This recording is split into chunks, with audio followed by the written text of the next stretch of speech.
Selanjutnya, tausiah yang akan disampaikan oleh Ustadz Abu Hidayat Sairoji mengambil tema pengaruh saum terhadap kepribadian seorang mukmin. Kepada Ustadz kami persilakan.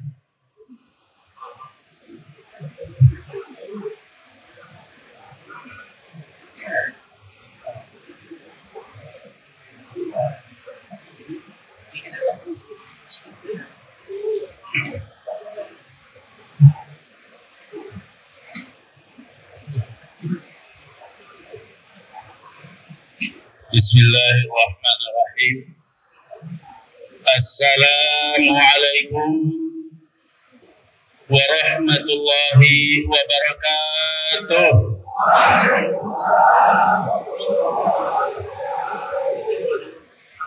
Alhamdulillahilladzi farada alaina siyam haqqa hamdi.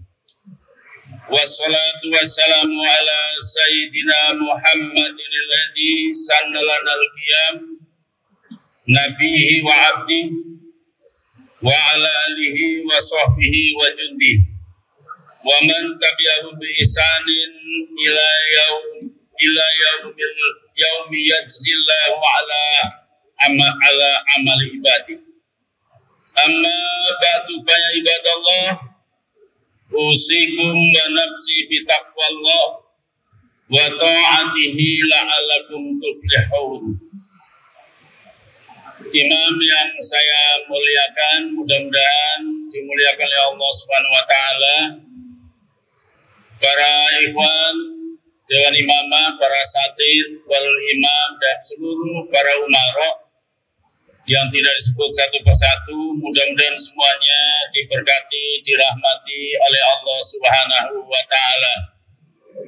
Dipanjangkan umurnya, dilapangkan rezekinya, dimudahkan segala urusannya, dan diridhai Allah Subhanahu wa taala. Amin ya rabbal. Alhamdulillah, hari ini 20 Maret 2022, ulang tahun saya yang ke-70. Saya mohon doanya, jangan doa panjang umur ya, mau umur berapa lagi. Tapi doa yang saya harapkan dari antum semuanya, insya Allah ikhwan-ikhwan orang-orang soleh, ahli-ahli surga, saya mohon doanya, mudah-mudahan saya bisa mendapatkan husnul khotimah. Amin, Allahumma amin. Juga antum semuanya insya Allah. Kita di dunia bersama-sama, taklim bersama-sama, berjuang bersama-sama. Mudah-mudahan nanti pada hari kiamat dipimpin imam, kita bersama-sama dimasukkan ke dalam surga. Amin ya rabbal alamin. Insya Allah. Ayolah ikhwan rahimakumullah. Suruh ngomong apa saya? Sudah taklim dari semalam ya. Masya Allah, banyak sekali ilmu yang bisa kita dapatkan. Biasanya saya memang ditaruh di buntut, di belakang, sehingga bingung mau ngomong apa. Para ikhwan, seperti yang biasa saya sampaikan, bahwa ngaji itu, taklum itu adalah mengkaji diri. Jadi bukan menyimpan ilmu di otak kita, tapi konsumsi kita adalah hati, ke dalam hati kita, konsumsi hati kita. Masing-masing melihat pada diri kita semuanya. Sehingga nanti ada membekas. Kita coba yang di dalam, yang bersemayam di hati kita itu apa. Kalau iman sebesar apa. Kalau ada gangguan apa. Ini yang penting. Karena esensi daripada manusia itu terletak pada jiwanya. Jiwanya akan ditentukan oleh imannya. Mau ngomong apapun kita, tapi kalau imannya goyah, imannya lemah, tidak mungkin kita bisa melaksanakan. Pada tema yang terpampang di background ini adalah perbuat ukhuwah ekonomi umat menuju membangun pembebasan Al-Aqsa melalui momentum Ramadan.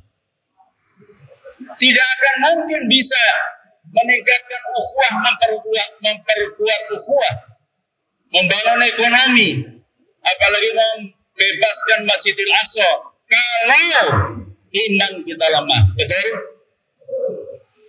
Karenanya melewati Ramadan ini saya sengaja tidak membuat makalah yang baru, tapi saya cantumkan dengan makalah yang lama, khususnya momentum Ramadan kita jadikan sebagai momen yang paling baik untuk meningkatkan diri dan kualitas kita. Saya langsung saja akan membaca karena waktunya juga sangat terbatas, hanya 30 menit. Tolong dibuka yang punya bukunya, punya makalahnya, halaman 7. Halaman 7 makalah saya. A'udzubillahi minasyaitonir rajim. Bismillahirrahmanirrahim. As-sarusyam fi bina'is sahsiyah. Pengaruh puasa terhadap kepribadian, membangun kepribadian. Allah berfirman, ya a'udzubillahi minasyaitonir rajim. Ya ayyuhalladzina amanu kutiba alaikumusyamu kama kutiba alal ladzina min qablikum la'allakum tattaqun. Yang artinya, wahai orang-orang yang beriman, telah diwajibkan atas kamu saum atau berpuasa sebagaimana telah diwajibkan atas orang-orang sebelum kamu agar kamu bertakwa. Al-Baqarah ayat 183. Pada kalimat telah diwajibkan atas kamu berpuasa, kutiba alaikumusiyam, Allah Subhanahu wa taala tidak menggunakan kata furida atau wajibah, furida atau wajibah, tetapi menggunakan kata kutiba dalam arti an-naqsu 'alal hajar. Artinya mengukir di atas batu.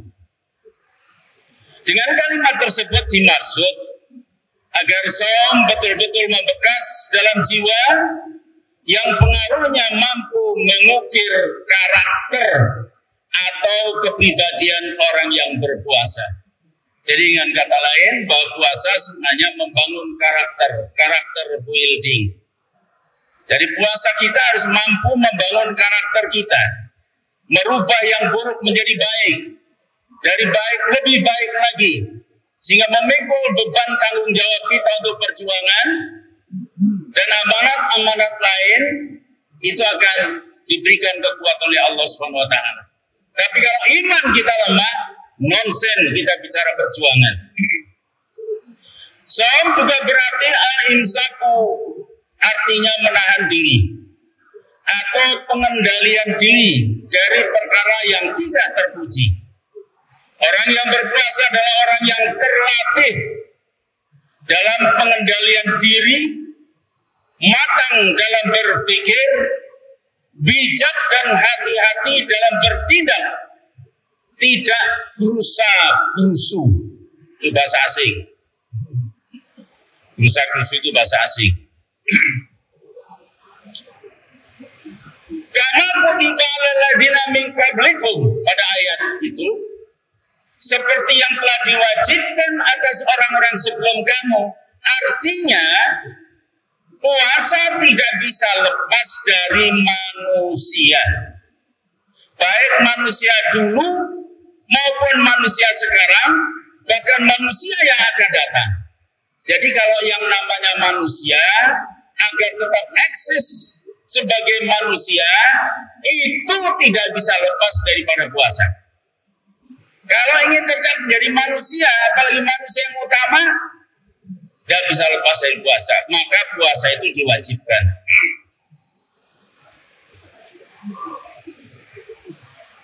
Jika ingin tetap eksis, mempertahankan dirinya, dan terangkat martabat dan derajatnya sebagai manusia yang mulia di sisi Allah Subhanahu wa taala, maka harus menjalani prosesi kematangan diri yang disebut dengan saum atau puasa. Ini kalau begitu sebagai hadiah dari Allah.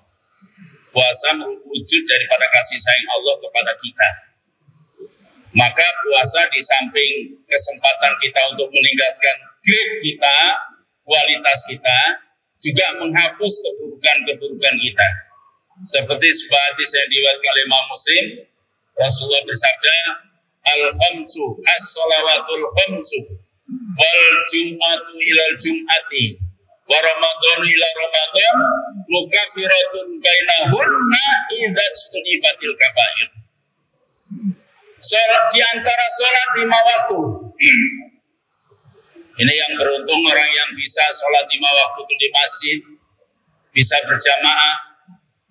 Itu digambarkan oleh baginda Nabi seperti orang yang membangun rumah di tepi sungai yang jernih airnya, kemudian dia mandi sehari 5 kali. Baginda Nabi bertanya, apakah masih ada daki yang menempel pada tubuhnya? Tentu jawabannya adalah tidak, bersih sama sekali. Itulah orang-orang yang menjalankan sholat 5 waktu dengan disiplin awal waktu dan berjamaah insya Allah. Dan ini menjadi ciri jamaah. Karena jamaahul haq, pengamal sunnah. Jadi cirinya di riasah, apalagi di niabah, di wilayah, adalah sholat 5 waktu dengan disiplin berjamaah. Jadi kalau malas berjamaah itu dilakukan itu sebagai al-haknya. Wal jum'atu ilal jum'ati, dari Jumat ke Jumat, sholat Jumat. 1 pekan dosa kita terhapus. Bahkan wa Ramadan ila Ramadan, dari Ramadan sampai Ramadan berikutnya berarti 1 tahun. Mukaffiratun bainahunna, menjadi kafarat dihapusnya dosa-dosa di antara keduanya. Alhamdulillah dengan syarat idza stunibatil kabair, ketika dia tidak melakukan dosa-dosa besar. Jadi kalau dosa besar itu syarat taubatnya tersendiri, ada caranya, tidak otomatis hapus. Ya, jadi ya dosa-dosa kecil yang numpuk yang banyak, bukan dosa-dosa besar, itu akan dihapus oleh Allah Subhanahu wa taala sampai 1 tahun dari Ramadan ke Ramadan. La'allakum tattaqun, pada akhir ayat. Agar kamu bertakwa. Artinya saum atau puasa yang benar akan melahirkan manusia takwa. Suatu kedudukan derajat tertinggi bagi manusia di sisi Allah adalah takwa. Jadi kalau mau pangkat yang tertinggi itu takwa. Dan kalau Allah memberikan parameter derajat yang tertinggi, itu bisa dicapai oleh semua orang. Dan kalau mau disebut dengan sukses yang hakiki adalah jika kita bisa mendapatkan gelar sebagai muttaqin atau orang-orang takwa. Kalau baru jadi bupati itu sukses sementara. Itu pun 5 tahun kalau nggak ketangkap KPK. Jadi presiden juga begitu, sementara. Jadi orang kaya sementara. Tapi kalau takwa, Masya Allah, di luar biasa. Allah memuliakan, para malaikat memuliakan, dan Allah menjunjung tinggi derajat orang-orang takwa itu. Nah, sarana yang harus ditempuh adalah dengan saum. Dengan kata lain, puasa juga harus menjadikan manusia sesudah puasa itu menjadi manusia takwa kepada Allah. Kalau kemudian sebaliknya manusia sudah berpuasa tapi ternyata tidak bisa meraih takwa, berarti yang salah bukan ayatnya, tetapi orang yang menjalankannya mungkin hanya terjebak pada rutinitas tanpa isi dari puasanya itu. Saum yang hanya dilakukan secara tradisi, sekadar menggugurkan kewajiban dengan menahan diri dari tidak makan dan tidak minum pada siang hari, sebatas seremonial tahunan, tetapi tidak mengindahkan kaifiatus saum dengan benar, maka saumnya sia-sia, dan itu yang tidak dikehendaki oleh Allah Subhanahu wa taala. Karena hadis Rasulullah SAW mengatakan, rubba shaimin adu min syamihi al-ju'u wal atas. Berapa banyak orang berpuasa tapi yang diperoleh hanya lapar dan dahaga.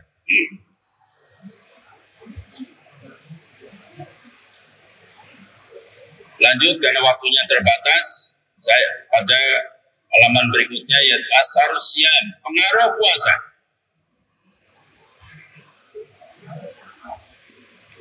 Jika puasa kita lakukan sesuai dengan petunjuk Allah Subhanahu wa Ta'ala dan bimbingan Rasulullah SAW, maka puasa akan berpengaruh, membekas dalam jiwa kita, memberikan sifat, warna, karakter, dan mampu mewarnai sikap dan perilaku. Jadi kalau puasa kita benar mesti berbeda sebelum dan sesudah puasa. Atau kita yang selalu berpuasa setiap tahun tentu berbeda dengan orang-orang yang berpuasa karena tradisi semata-mata. Apa pengaruhnya? Pertama,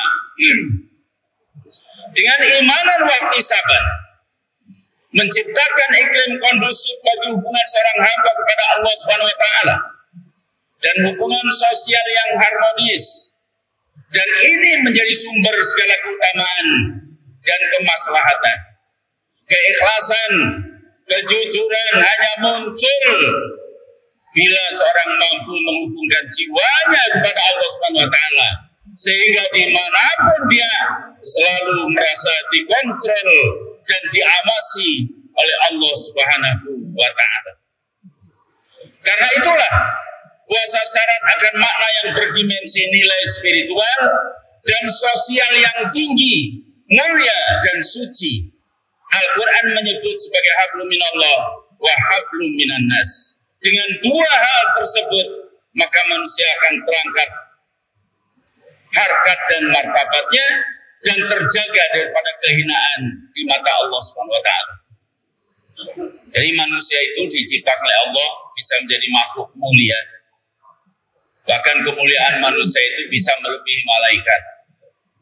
Berkali-kali saya sampaikan, saking hormatnya malaikat kepada orang bertakwa, kalaupun mau mencabut nyawanya malaikat Israel yang tidak pernah kompromi, itu dia turun ke bumi menemui dengan lebih dulu berdandan, bersolek lebih dulu.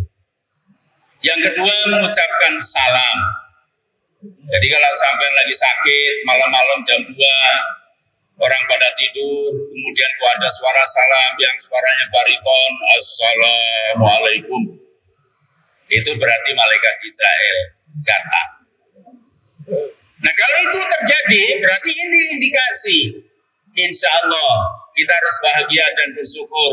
Berarti kita orang yang dimuliakan oleh malaikat. Kemudian dia akan mendekat.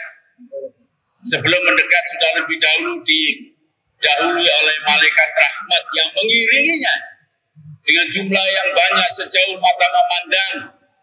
Kemudian ketika akan mencabut, dengan lembut dibacakan ayat, ya ayyatuhan nafsul mutmainnah irji'i ila rabbiki radiyatan mardiyah fadkhuli fi ibadi wadkhuli jannati. Masya Allah, nikmat sekali itu.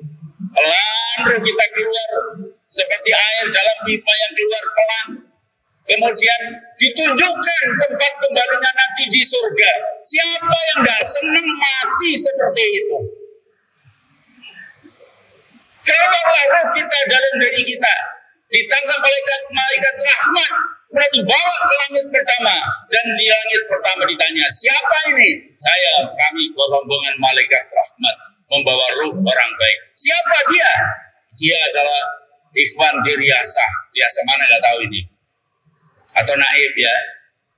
Naib atau umatnya dulu? Atau walinya?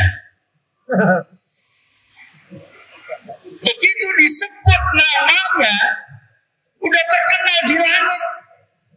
Iya, nama ini ramai, sudah populer di langit. Di dunia tidak dikenal, tapi di langit sangat terkenal. Kenapa?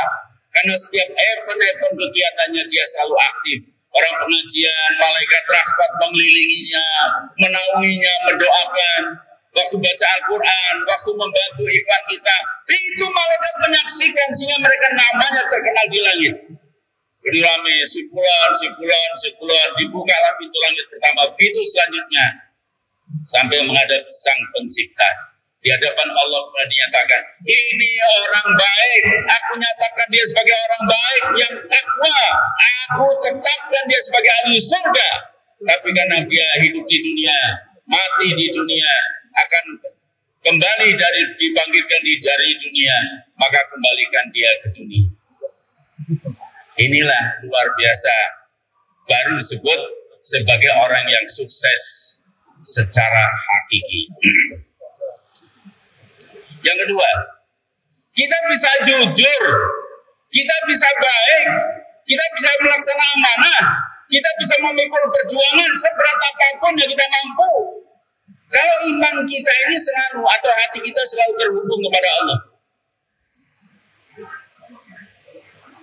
Ini rahasianya. Kekuatannya bersandar kepada Allah Subhanahu wa Ta'ala. Dan Allah selalu mengawasinya. Seperti yang sering saya sebutkan, ketika Umar bin Khattab bertemu dengan seorang anak gembala dalam perjalanan antara Makkah dan Madinah. Anak gembala tadi dipanggil, ya fulan, kadia, Rene. Come here. Ta'al. Sini. Jual kambingmu kepadaku. Anak gembala tadi diam, kemudian bilang, aku bukan pemiliknya, Tuhan. Aku hanya menggembalakan. Saya seorang budak, kambing-kambing milik Tuhan saya.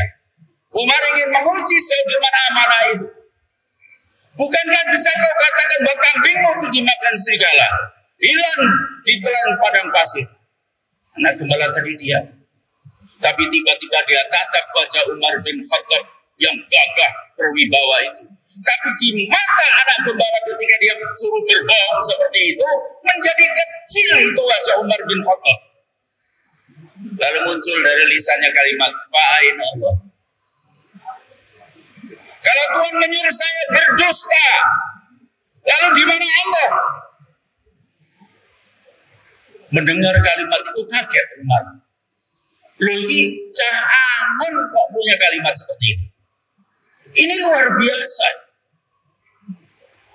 Menangis Umar, bergetar badannya, tubuhnya bergetar, menangis dia. Padahal seorang panglima gagah berani yang tidak pernah takut.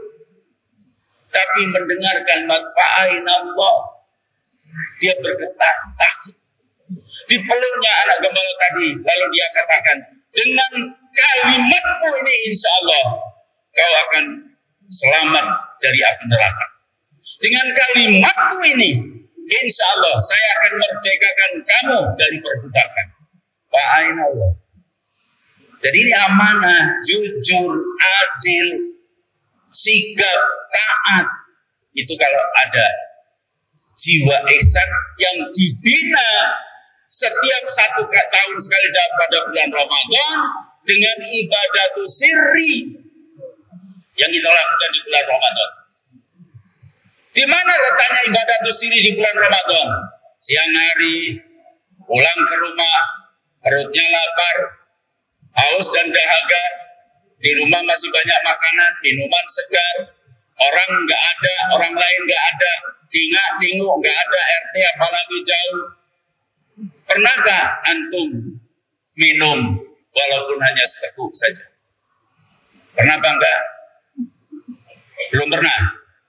Mau coba? Nanti Ramadan tahun ini coba. Makanan halal, minuman segar milik kita, orang tidak tahu kenapa dia tidak mau minum dan tidak mau makan. Kalau hanya logika semata-mata dia katakan orang lapar minum, orang haus minum, orang lapar makan. Dan itu halal milik kita. Orang lain tidak tahu. Tapi itu tidak pernah dilakukan oleh orang berpuasa. Karena jiwanya terhubung kepada Allah Subhanahu wa Ta'ala. Ini poin yang terbesar dalam ibadah puasa. Memikul tanggung jawab perjuangan jamaah, tidak mungkin manusia-manusia kalau tidak punya iman dan ihsan. Jadi kalau diriasa, diniaba, masih ada sholat berjamaah males, amanat ya seenaknya, pilih-pilih kalau cocok dengan seleranya dia jalan tak jalani, atau milih-milih amir, kira-kira amir yang baik, yang sering ngasih uang, nah dia taat.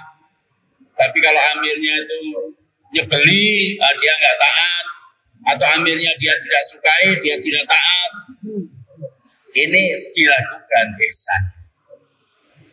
Untuk apa dia berpuasa tiap tahun kalau itu masih ada? Beramal masuk awal, mau infak masih mikir-mikir seolah-olah Allah itu tidak melihat. Kalau betul itu ihsan bersemayam dari produk hasil puasa yang benar, pasti yang ada adalah samina wa ta'na. Ada amanat samina wa ta'na. Ini yang pertama.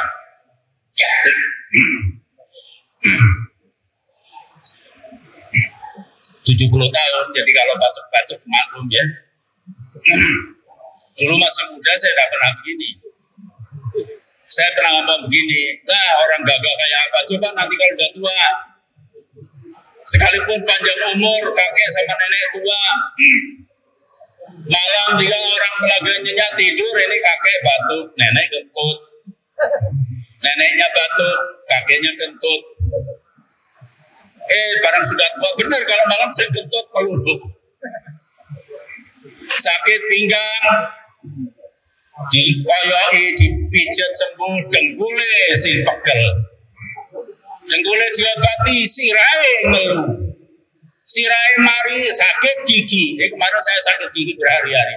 Ya Allah, kayak gini rasanya jadi wong tua. Tapi itu memang sunatullah ya. Sebenarnya membersihkan dosa insya Allah. Itu menjadi satu kenyataan.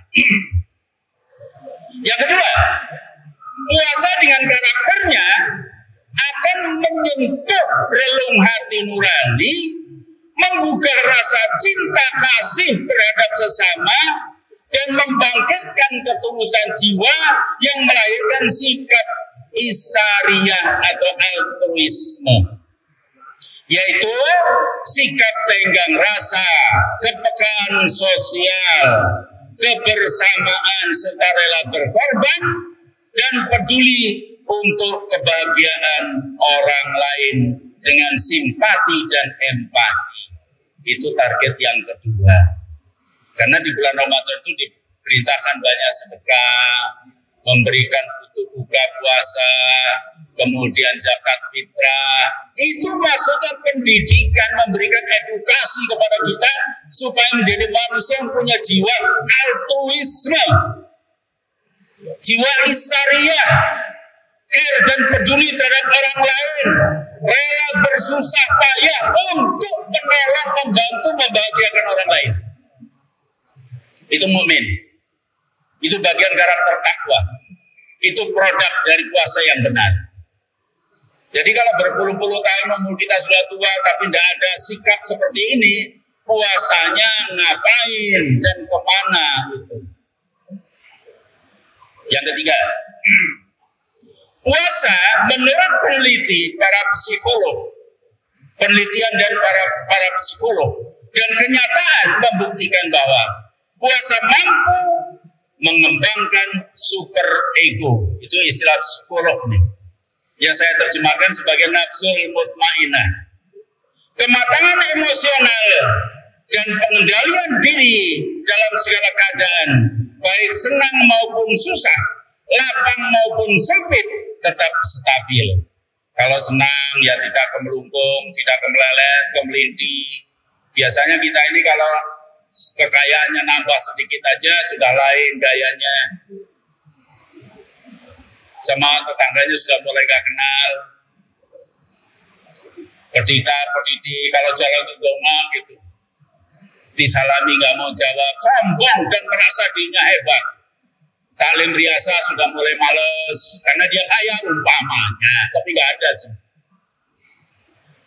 Ini berarti puasanya tidak mampu mengikis sifat arogansi, sifat anania. 5 menit lagi. Jadi dalam keadaan apapun, susah, lapang, sempit, dan sebagainya, tetap jiwanya stabil, sudah terlatih dengan puasa. Sayang seribu sayang, keutamaan dari karakter Ramadan hanya indah di bulan Ramadan. Selepas Ramadan, bubaran. Makanya orang Jawa bilang, habis puasa itu lebaran. Itu artinya bubaran, bubar pahalanya. Karena hari raya itu digunakan untuk hura-hura, makan luberan, berlebih-lebihan, plesiran, kemana-mana, menghabiskan harta, kemudian macam-macam. Habis itu pahala Ramadan. Namanya lebaran. Berapa menit? 5 menit. 5 menit berapa? 4 kalimat ya. Nah, saya kira baca sendiri yang keempat, ya, insya Allah, dan kesimpulannya adalah dari sedikit uraian di atas kita sudah dapat mengambil kesimpulan bahwa saum atau puasa adalah ibadah khusus yang berdimensi spiritual dengan ibadah siri, mampu menciptakan iklim kondusif bagi tumbuhnya iman dan ihsan yang menjadi inti dan sumber segala kebajikan dan keutamaan manusia. Membangun karakter dan kepribadian seorang mukmin yang sejati, yang bertanggung jawab terhadap segala ucapan dan amal perbuatannya di hadapan Allah Subhanahu wa Ta'ala dan di hadapan manusia. Hidup itu memberi, bukan meraup apa yang ada dengan keserakahan, seperti tamsil dalam sebuah pohon yang disebutkan dalam surat Al-Fat ayat 29 dan surat Ibrahim ayat 24 dan 25. Baca sendiri, kaji sendiri, uraikan sendiri. Akarnya menghujam ke bumi. Itu artinya teguh pendirian di atas akidah la ilaha illallah. Batanya tegak di atas akidah. Tabah dan tegar menghadapi problem dan masalah. Daunnya rimbun, indah, sejuk dan menyejukkan. Siapapun dekat dan berlindung di bawah naungan akhlak pribadinya akan merasakan anggun, aman, dan nyaman. Memberi buah setiap musim tanpa diminta. Dari pribadinya mengalir kebajikan dan keutamaan. Tiada henti sepanjang hayat di kandung badan. Inilah jati diri Rijalul Mu'minin yang dicelup oleh celupan Ramadan yang diberkati Allah Subhanahu wa Ta'ala. Sami'na wa ata'na terhadap segala perintah dan titah Allah Subhanahu wa Ta'ala. Jadi nggak ada orang yang puasanya bagus, matang, bagus. Kalau ketemu temannya, sini mulutnya kecut saya nih, ini rokoknya udah merugikan 20.000 itu. 2.000 apa 20.000? 2.000 ya. Doyan rokok, tapi bisanya minta. Modalnya dari mana? Bawa korek aja. Begitu duduk sudah merugikan orang lain. 2.000 sudah dirugikan. Belum lagi ketemu bukan salam, tapi miso. Diangkrik aneh, sudah baru ketemu aja sudah jadi jangkrik. Ini bukan tabiat karakter orang beriman. Tapi orang beriman selalu pribadinya menyenangkan, membuat sejuk suasana. Begitu saat ketemu dia ucapkan salam, kemudian tersenyum, dan dekat dengan dia terasa sejuk, mendapatkan kesejukan dari akhlakul karimah. Dan pribadi orang beriman dari dirinya adalah produk amal-amal kebaikan terhadap banyak orang. Mudah-mudahan bermanfaat. Wabillahi taufiq wal hidayah. Wassalamualaikum warahmatullahi wabarakatuh.